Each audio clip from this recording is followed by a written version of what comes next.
نحمد ونصلي على رسوله الكريم اما بعد فاعوذ بالله من الشيطان الرجيم بسم الله الرحمن الرحيم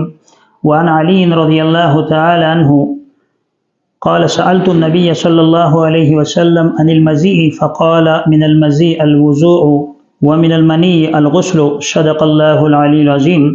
حضرت علی رضی اللہ تعالیٰ عنہ سے روایت مروی ہے کہ میں نے رسول اللہ صلی اللہ علیہ وسلم سے منی کے بارے میں اور مزی کے بارے میں پوچھا تو آپ صلی اللہ علیہ وسلم نے مزی کے بارے میں فرمایا کہ اس سے وضو لازم آئے گا، اور منی کے بارے میں فرمایا کہ اس سے غسل لازم آئے گا۔ اس حدیث کے اندر دو چیزوں کی وضاحت کی گئی ہے جو حضرت علی رضی اللہ تعالیٰ سے مروی ہے کہ میں نے رسول صلی اللہ علیہ وسلم سے مزی کے متعلق پوچھا کہ مزی کیا ہے۔ اسی طرح حضرت علی رضی اللہ تعالیٰ فرماتے ہیں کہ میں نے رسول اللہ صلی اللہ علیہ وسلم سے منی کے بارے میں پوچھا۔ تو مزی اس چیز کو کہا جاتا ہے کہ جب کوئی شخص کسی عورت سے وہ اس طرح ملتا ہے، ملامست کرتا ہے، اسے بوسہ دیتا ہے یا اسے چومتا ہے یا اسے اپنے قریب کرتا ہے، تو ان وجوہات کی بنا پر انسان کے ذکر سے یعنی انسان کی شرمگاہ سے جو پانی نکلتا ہے جو گوند کی طرح ہوتا ہے اور ہلکا ہلکا چپکتا بھی ہے، چکناہٹ اس میں انسان محسوس کرتا ہے، وہ پیشاب سے ذرا گاڑھا سا ہوا کرتا ہے،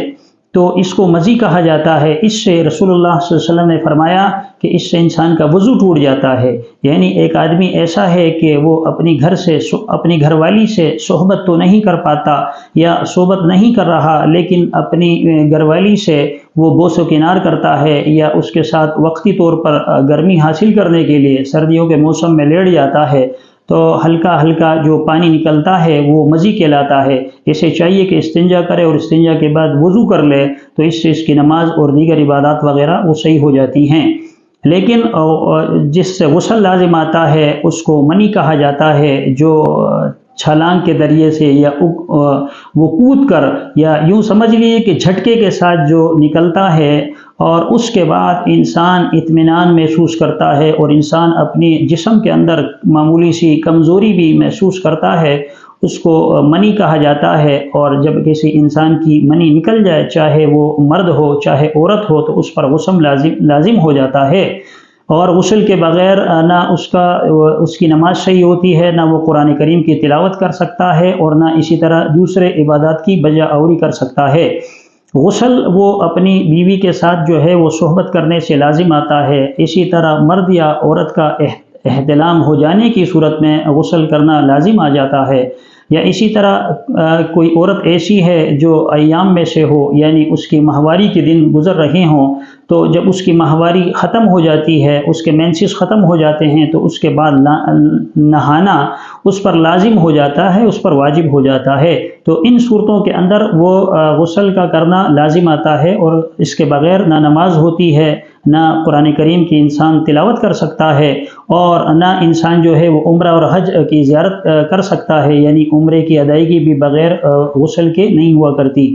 اسی طرح اگر کوئی آدمی ناپاک ہے تو بغیر پاکی حاصل کیے بھی، بغیر غسل کیے بھی، وہ اگر اپنی گھر والی سے صحبت کرتا ہے یا اس کا احتلام ہو جاتا ہے، تو جب تک اس نے غسل نہیں کیا ہوتا تو اس صورت میں اس کی نماز بلکہ کوئی بھی عبادت قابل قبول نہیں ہوا کرتی۔ تو اسی طرح ایک تیسری چیز جس کا ذکر اس حدیث میں نہیں کیا گیا، اسے ودی کہا جاتا ہے۔ ودی وہ گاڑھا پانی ہے جو پیشاب کے وقت جب کسی انسان کو تیز پیشاب آتا ہے، تو پیشاب کرنے کے بعد انسان کے بدن سے وہ ایک دو قطرے کی صورت میں نکلتا ہے، اسے ودی کہا جاتا ہے۔ تو ودی کی صورت میں بھی انسان پر غسل واجب نہیں ہوتا، صرف وضو کر لینے سے ہی اس کی نماز ہو جاتی ہے۔ اسی طرح دوسرے جو ارکان ہیں اور اس کی ادائیگی بھی درست ہوتی ہے۔ اللہ تبارک و تعالی ہمیں سمجھنے کی اور رسول اللہ صلی اللہ علیہ وسلم کی سنتوں پر عمل پیرا ہونے کی توفیق عطا فرمائے۔ آمین۔ وآخر دعوانا ان الحمد للہ رب العالمین۔